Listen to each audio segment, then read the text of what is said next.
Hi friends, how are you? எல்லாரும் ஹாப்பியாக இருக்கீங்கன்னு நான் நம்புகிறேன்.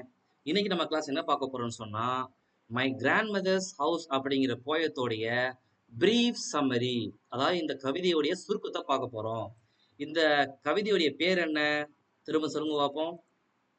மை கிராண்ட் மதர்ஸ் ஹவுஸ், எனது பாட்டியின் வீடு. ஸோ இந்த கவிதையுடைய சுருக்கம் என்னன்னு பார்த்தீங்கன்னா, இந்த போயத்தை எழுதுனது யாருன்னு பார்த்தீங்கன்னா கமலாதாஸ். இந்த கமலதாஸ் எதுக்கு எழுதியிருக்காங்கன்னு பார்த்தீங்கன்னா, அவங்களுடைய கிராண்ட் மதர் பத்தியான மெமரிஸ் தான் எழுதியிருக்காங்க. அந்த ப்ரொஃபவுண்ட் லாஸ், ப்ரொஃபவுண்ட் முக்கியமான important loss she feels after her death, அவங்க மரணத்துக்கு பிறகு அவங்களுடைய இழப்புனால எந்த அளவுக்கு பாதிக்கப்பட்டிருக்காங்க அப்படிங்கிறத பத்தி தான் இந்த பொயம் இருக்கு. ஸோ இந்த பொயத்துக்குள்ள வாங்க போயிடலாம். ஓகேவா? The house of memories. இந்த இந்த சுருக்கத்துல நீங்க பாத்தீங்கன்னா, இந்த ஹவுஸை பத்தி ஃபுல்லா மெமரிஸா சொல்லியிருப்பாங்க. அதுல இந்த 3 விஷயம் நீங்க கேள்விப்படலாம். சைலன்ஸ், அந்த கிராண்ட் மதர் டெத்துக்கு அப்புறம் பாத்தீங்கன்னா இந்த வீடு ரொம்ப சைலண்ட் ஆயிரும். அந்த ஸ்னேக்ஸும் பாத்தீங்கன்னா புக்ஸ்ல மூவ் ஆயிருக்கு, சிம்பாலிசிங் த டிகே அண்ட் நிக்லெக்ட். ஸோ இப்படி நம்ம புரிஞ்சுக்கலாம், இந்த இன்டர்பிரேஷன் எடுத்துக்கலாம். அந்த ஸ்னேக்ஸ் வந்து புக்ல வந்து மூவ் ஆயிட்டு இருக்கு அப்படிங்கிறதுக்கு பல்வேறு விதமான விளக்கங்கள் சொல்றாங்க. ஒண்ணுன்னு பாத்தீங்கன்னா, அந்த உண்மையிலேயே அந்த பாம்புகள் அந்த புக்ல போயிருக்கு அப்படிங்கிற விளக்கம் இருக்கு. இரண்டாவது என்ன அர்த்தம்னு சொன்னா, அந்த ஸ்னேக்ஸ் மாதிரியான கர்லி ஹேண்ட் ரைட்டிங் அவங்களுடைய கிராண்ட் மதர்ஸ் ஹவுஸ்ல உள்ள புக்ஸ்ல வந்து இருந்துச்சு அப்படின்னு விளக்கமும் சொல்றாங்க. ஓகேவா? எந்த விளக்கமா இருந்தாலும் இது ஒரு மெமரிஸ சொல்றாங்க அவங்க. யங் போயட், அந்த போயிட்டை வந்து அந்த புக்ஸை ரீட் பண்ண முடியாத அளவுக்கு நம்ம எங்க இருந்தாங்க அப்படின்னு சொல்றாங்க, மெமரிஸ சொல்றாங்க அவங்க. அடுத்து பாத்தீங்கன்னா போயட்ஸ் ரிட்டன், அந்த மெமரிஸை நினைச்சு போயம் வந்து அந்த போயட் எந்த அளவுக்கு ஃபீல் பண்றாங்கன்னு பாத்தீங்கன்னா பியரிங்.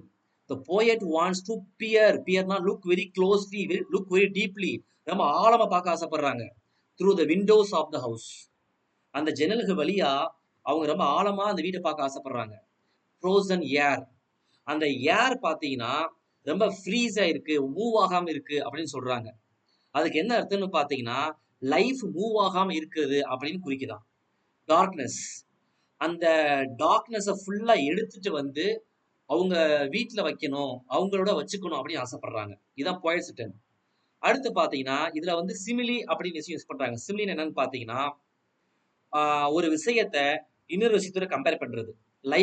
லைக்ங்கிற வேர்டை யூஸ் பண்ணி, மை பிளட் டர்ன்ட் கோல்ட், என் ரத்தம் வந்து ரொம்ப குளுமையா மாறிடுச்சு. அந்த குளுமையை எப்படி கம்பேர் பண்றாங்க? மூனோட கம்பேர் பண்றாங்க. இது வந்து ஒரு சிமிலி. சிமிலியை பொறுத்த வரைக்கும் like as, cold as the moon, cold like the moon அப்படின்னு கம்பேர் பண்றதுக்கு பேர் தான் சிமிலி. இது வந்து ஒரு ஒரு கவிதையில இலக்கியமா யூஸ் பண்றதுதான் சிமிலி. அடுத்து பெர்சானிபிகேஷன், மனிதர் அல்லாத விஷயங்களுக்கு மனித தன்மையை கொடுக்கறதுக்கு பேர் தான் பெர்சானிபிகேஷன். உதாரணத்துக்கு பிளைண்ட் ஐஸ் ஆஃப் விண்டோஸ். அடுத்து போயட்டுடைய பிரசன்ட் வாழ்க்கை எப்படி இருக்குன்னு பாத்தீங்கன்னா, பிரசன்ட் வாழ்க்கை அவங்க பாஸ்ட் வாழ்க்கை முழுக்க லவ்வா இருந்துச்சு, ரொம்ப பெருமையா இருந்துச்சு. அவங்க பிரசன்ட் வாழ்க்கை ரொம்ப ரொம்ப லவ் இல்லாம இருந்திருக்கு. ஸோ இதை நம்ம என்ன புரியுதுன்னு சொன்னா, இந்த போயட் வந்து மேல என்ன சொல்றோம், இந்த பெக்கர்ஸ் ப்ளீ, ஒரு ஒரு தன்னை வந்து ஒரு பிச்சைக்காரரா வந்து கற்பனை பண்ணிக்கிட்டு ஒரு ரெக்யூஸ் பண்றாங்க. எப்படி ரெக்யூஸ் பண்றாங்கன்னா, த poet pegs for love even in small amounts, ஒரு குறைந்த பட்ச லவ் கூட எதிர்பார்க்கறாங்க. ஸோ குறைந்தபட்சம்னு சொன்னா எந்த அளவுக்கு டெஸ்பரேட்டா, ஒரு நம்பிக்கையே இல்லாம லோன்லினஸா ரொம்ப தனிமையில் இருப்பாங்க அப்படின்னு நீங்க புரிஞ்சுக்கலாம்.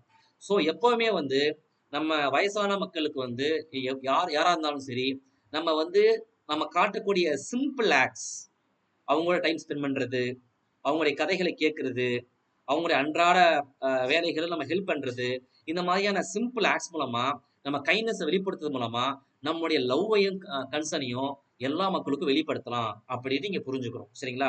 இதுதான் இந்த போயத்தோடைய பிரீஃப் சம்மரி.